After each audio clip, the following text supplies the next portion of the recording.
Man, what's going on, you bird boxes? Welcome back to the channel. I hope you're having a good day. If you're not, go eat some cereal, go do something else, then come back and watch this video because this video is only going to make you more upset, okay? Today, we're going to be talking about the iPhone 5S and how it pretty much holds up in 2019 looking forward, and a lot of other interesting things like that. Now, there's a lot of phones that I've reviewed and tested that I pretty much review them once and I really don't even look at them until the next year after, but this is not one of those phones. This thing I've tested thoroughly throughout this whole entire year, even last year in 2018. I've tested thoroughly because of iOS. The software in and of itself is the most crucial thing of why this thing is still relevant, and that's why I've made so many videos about it too. So what I'll say is, before going forward, let's go ahead and take a step back, kind of seeing and recapping what happened last year. And the craziest thing happened too. So we had iOS 11 on the iPhone 5S and it wasn't necessarily good. I didn't really like it that much. I think I've made every single iOS update video for the iPhone 5S last year for iOS 11. I might have skipped a few here and there, but for the most part, I reviewed iOS 11 extensively on the iPhone 5S and it really wasn't that good. I never really liked it on it. But then we got iOS 12 midway through last year, and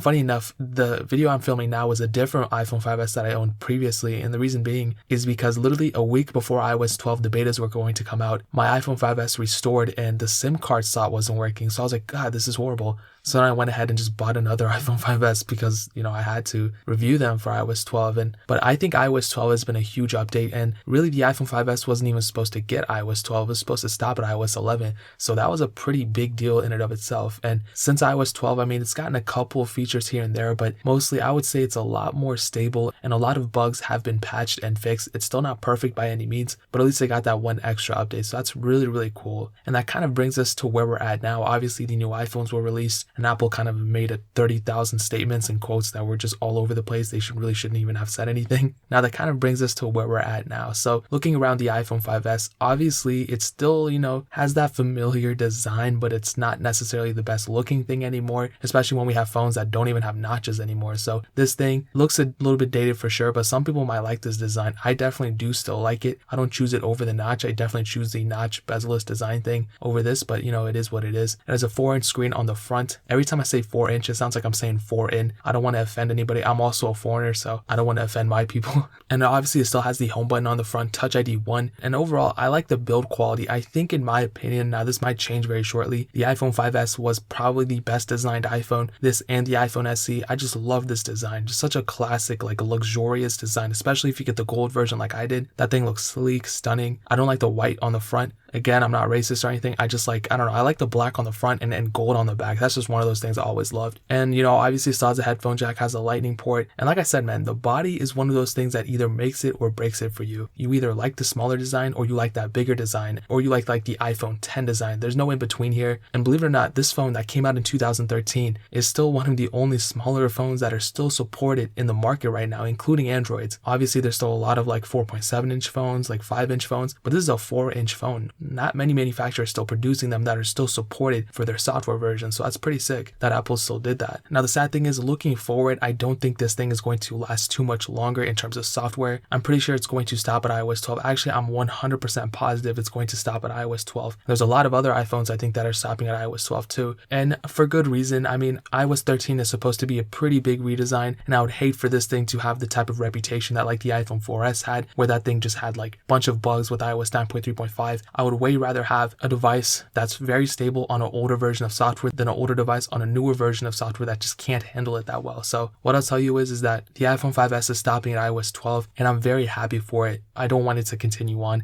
I know that's kind of crazy. I will probably end up getting way more views if it did continue on iOS 13 because I can make so many more videos about it. But I think as a whole standpoint, I just don't really think it needs to go further. And I don't honestly think Apple wants it to go further either. So they're probably stopping at iOS 12. So that's a little bit about the software, the exterior and everything. Let's go ahead and delve deep into the interior of the phone. And inside it has the Apple A7 chip, a dual-core CPU, and 1 gig of RAM. And I'll tell you from my first-hand experience that without looking at the specs, I would definitely say that this phone aged like fine wine, okay? So what that means is, I honestly don't even know what that means, but I've heard it said a couple times. I think it sounded cool. I don't know. But basically what that means to me, according to the iPhone 5S, is that it's still usable, okay? This device is still usable. It opens the apps fine. It plays games, I guess. It performs okay. But it's not my ideal choice, if that makes any sense. I would not prefer this over like an iPhone 6. I would not prefer this over like a 2015 flagship Android or even like a 2014 flagship Android. Now that I think about it, totally forgot what I was thinking of. Really, the biggest thing this had going for it was the software support. The fact that it's still getting security updates and everything. And I don't think this thing is the best performer. I don't even think it was the best performer in like 2013 or even 2014. There were a lot of other phones that outperformed this thing, and same thing goes with the iPhone 6. This thing was kind of underpowered, but considering it came out in 2013, I don't want to give it too much flack. But what I'll tell you is that it gets the job done, but very, very slowly, especially to what we have now when you compare them. And I think I did a comparison between this and the iPhone XS. Yeah, I'm pretty sure I did. And I found out that the iPhone XS was way more faster as expected. I mean, I'm not trying to see which one's faster. I'm just seeing how much faster. And you know what? I'll tell you that it gets the job done. Should I be harder on it? Yeah, probably. But honestly, I don't think anybody still thinks this thing is blazing fast.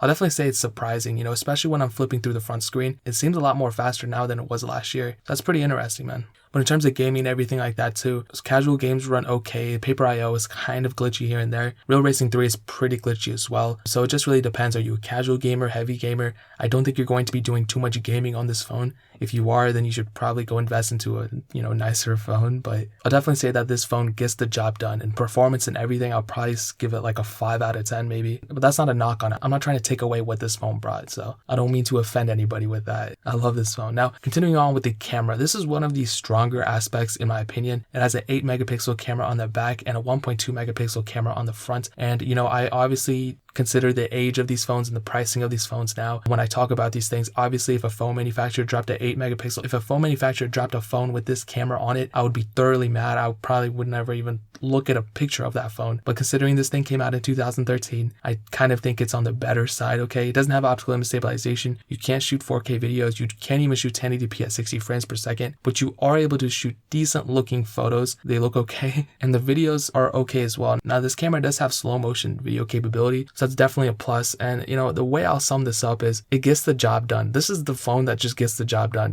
Like it's not a horrible phone now, but it's it would not be my first choice. The front camera can shoot 720p videos, and overall I'll give this camera sensor maybe like a 5 out of 10, 6 out of 10 maybe. It doesn't really wow me in any way. The camera features are pretty lackluster. It doesn't have portrait mode, doesn't have studio lighting, nothing like that. I think if Apple just put the camera settings into the camera app, I think that would just change up a lot of things in and of itself. But that's pretty much it for the camera. Now the next thing is actually the battery life, and this phone is almost 6 years old this year, and considering the size of the battery was 1560 milliamp hours, for a majority of people out there, for about 99% of the used market of iPhone 5Ss, the battery has depreciated quite a bit. You can see the percentage in the battery health settings app. I think the iPhone 5S supports that, so you can see what battery health your iPhone 5S is at, and I didn't check mine. I'm sure it's pretty low. I wouldn't be surprised if some people's are like around 70% or like 75%. So what that basically means is that you're not at that full like 1500 milliamp hours anymore. You're about like 1000 milliamp hours. So you have a 30% less battery size now than you did over like that long ago. But one thing this iPhone 5S has going for it is that it's pretty easy to repair. So if you end up like needing to replace the battery or replacing the screen or whatever the case is, you can do it pretty easily. Luckily, the home buttons aren't tethered to the screen itself. So if you replace a screen, you're not going to mess up the home button or anything. But the battery is another one of those things that's super easy to fix on this as well. So that's one thing this has going for it. And like another notable thing to note, it does have Touch ID 1, like I said. It doesn't have any IPS certification, no water resistant, no nothing like that. But it really shouldn't be too big of a deal for a lot of people, just throw a case on it. And considering this phone is turning 6 years old this year, I don't think it's that big of a deal. Like a lot of phones at that time weren't even certified at all. So, and this phone still has the headphone jack, and this phone comes in 3 different colors, and it also comes in different storage size variants, 16, 32, and 64 gig variants. So to answer the question, is the iPhone 5S still worth it in 2019? I will say if you need a phone that's like literally just a trap phone, or a phone you're just taking with you wherever, you don't really care about it, you're going on a hike or something, and you don't want to bring your iPhone 10, or you don't want to bring your Samsung Galaxy S9 or your LG whatever, you can take this phone with you and not even worry about you breaking it. It has the basic capabilities. You can take photos with it, make phone calls, iMessage, this and that. So for those people, I don't think it's a bad option. But for anybody else, for literally if you fall into any other category than that, I would probably recommend you to look elsewhere. If you currently own an iPhone 5S, then that's fine.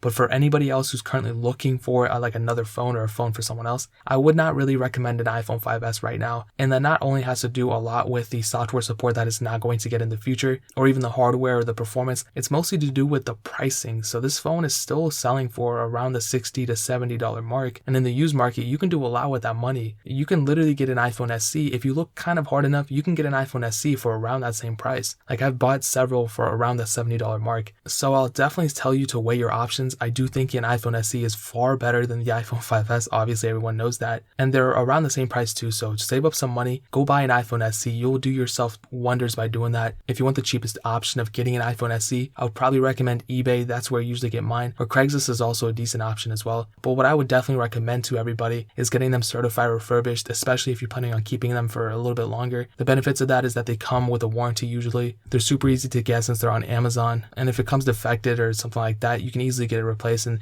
usually they're in better quality than the used counterparts in other marketplaces. So what I'll do is I'll find the cheapest ones I find on Amazon and I'll link them straight down below in the description so you can easily get them from there. I'll leave an iPhone SE down there. I don't really want to leave. I'll leave an iPhone 5S too if anybody wants to get one, but I would really recommend the iPhone SE over it. And a little bit of percentage of those sales actually comes back to the channel. So if you ever want to buy a phone or literally anything at all on Amazon, just purchase it through those links. It'll come back to the channel. We can do more videos like this, do more giveaways, things like that. So I would really appreciate that. But that is pretty much it. If you guys have any questions or anything, leave it down in the comment section below. Hit that like button. That'll mean so much, but definitely hit that subscribe button. Every single subscriber that we get really does count. So it'll mean so much if you guys could hit that. Also check out the other links down in the description as well. My Twitter, my Instagram, my second channel, all those links are linked down below. I'd really appreciate if you guys could check it out. But more importantly than everything else, I love every single one of you guys. Hopefully I'll catch you guys in the next video.